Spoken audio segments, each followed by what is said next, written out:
it may be March and there may be madness, but that doesn't mean we can't get an update and get thoughts from one of the guys in the business when it comes to the Saints and the host of the State of the Saints podcast, Mr. TJ Jones, talking all things black and gold. TJ, how's it going? Hey, Meche, how you doing? Oh, we're doing good ourselves. I am kind of curious since it has been a hot minute since we've had you on our Mike's Marine hotline. Mike's Marine keeping you on the water. I just want to get your overall thoughts on how you thought the Saints have done so far when it comes to this free agency period. They've gotten a couple of guys that had some big names and have some championship experience. Looking at guys like Justin Reed and even getting help on the interior. What's just been your overall thoughts on how the Saints have approached this offseason so far? I'm kind of impressed about some of the moves that they made. I'm kind of shocked as well. I mean, especially when you think about all of the players that they decided to resign. A lot of the players that they had from last season, I expected for them maybe to test free agency or maybe find homes with other teams. But now when I look at it, it's like, wow, it's like Mickey Loomis has told the entire NFL world and Saints fans alike that the issues that plagued this team had very little to do with the players and everything to do with, I guess, the battle of attrition. So I was kind of shocked that I've seen a lot of these players like Jawan Johnson return and get a contract extension. But I also like some of the moves that you alluded to. You know, Justin Reed, two-time Super Bowl champion safety, and also Devon Godshaw, you know, a former Louisiana guy, went to LSU, and also made a name for himself with the Patriots. So some of the moves I've liked, some of them were a little bit of a head scratcher and quite surprising. Did you find the numbers that guys like Jawan Johnson and Chase Young ended up getting $17 million a year and a little over $10 million a year for Johnson for each one of their contracts? Did that shock you or kind of make you cringe a little bit? Like, ooh, I don't know if I would have given them that big of a number. I look at Chase Young a little bit differently from Jawan Johnson. When you think about Chase Young, you think about his age. He's 25 years old, still got a lot of football that he has ahead of him. And also, you know, you've seen Chase Young prove as the year went on with the Saints, especially when Dennis Allen ended up getting fired and they changed around the defensive line coach. You start to see him really make his presence felt.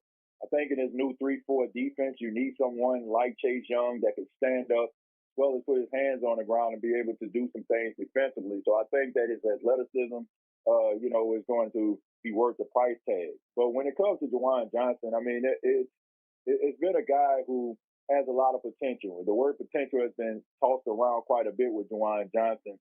I just felt like maybe the Saints needed to go in a different direction.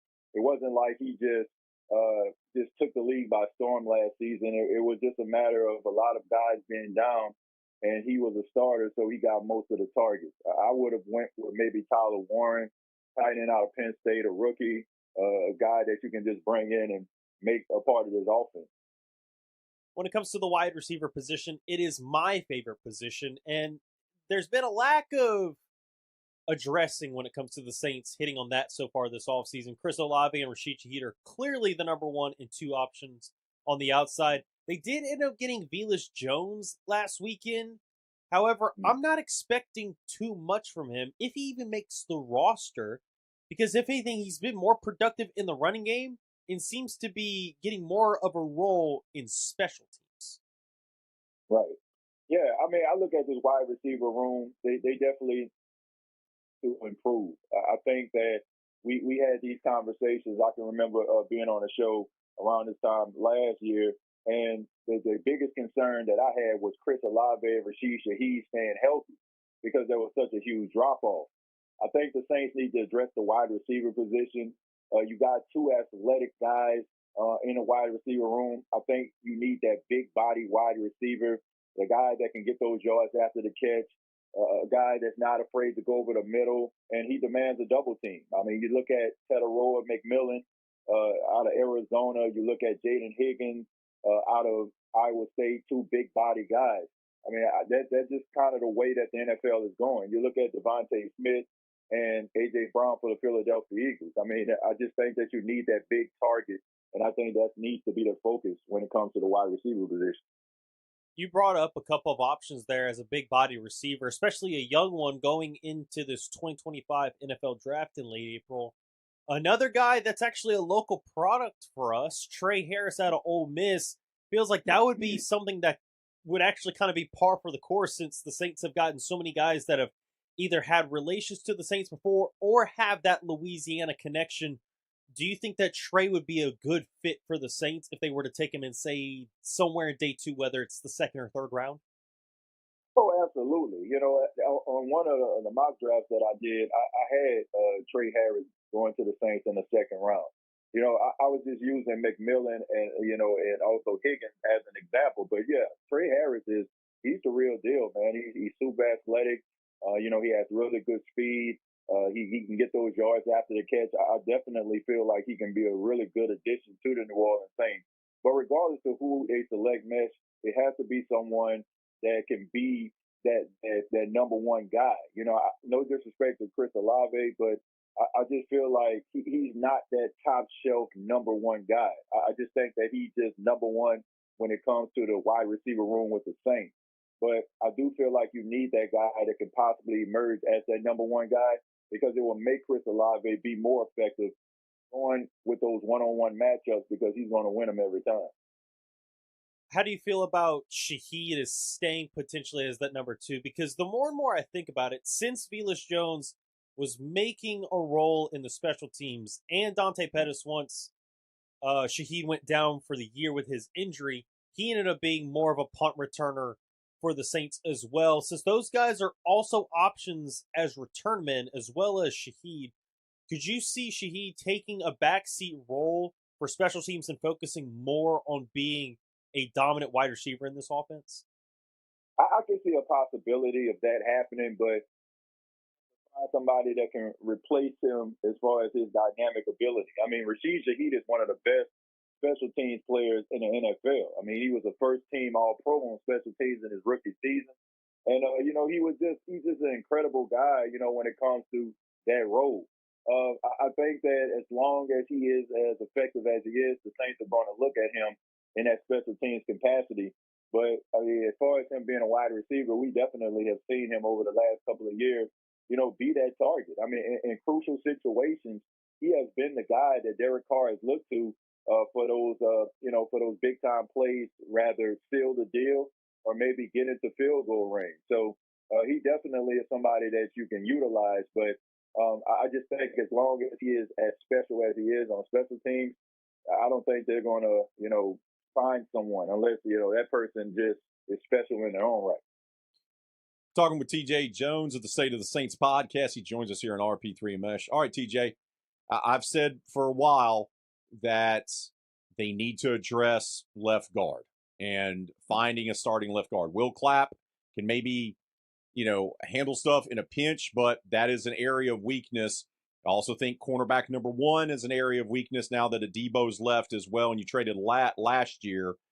Do you believe that the Saints can address those two things with legitimate, front line starters at those two positions before the draft? Yeah, I think that they can. I look at Will Clapp. He's a guy that served in more of a rotational role when he was with the Saints. Then he moved over to the Chargers, became a starter.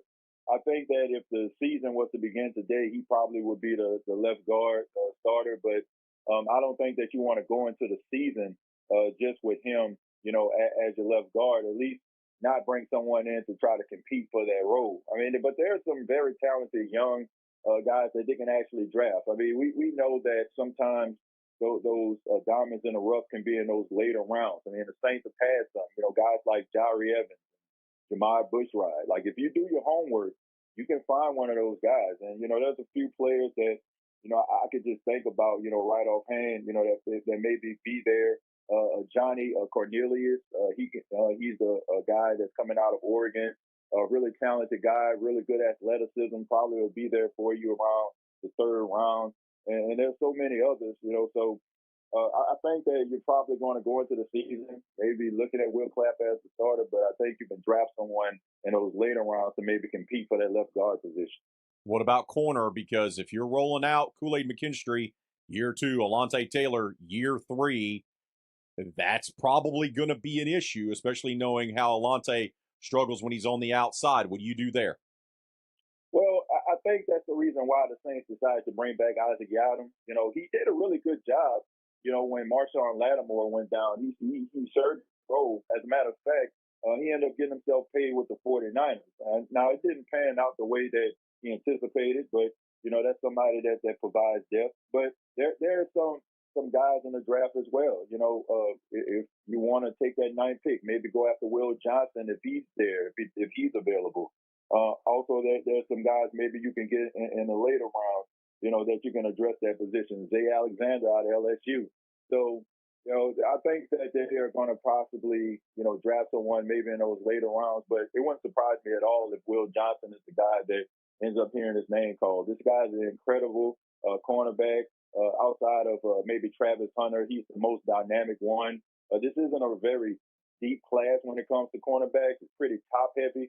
But if you're going to get your hands on a guy like Will Johnson, I think that, that would be a person that can definitely fill up that number 1 corner. I mean, I don't think the Saints have a number 1 corner right now. Kool-Aid McKinstry hasn't proven himself. Maybe Will Johnson can be that guy and make a name for himself. TJ, always appreciate your time, brother. Thank you so much. Tell folks where they can go get the State of the Saints podcast, my friend. Appreciate it, Ray and Meche. You can follow me on youtube.com/The State of the Saints podcast. You can also check out the State of the Saints podcast on all streaming platforms. Brother, appreciate your time. Enjoy your weekend, my friend.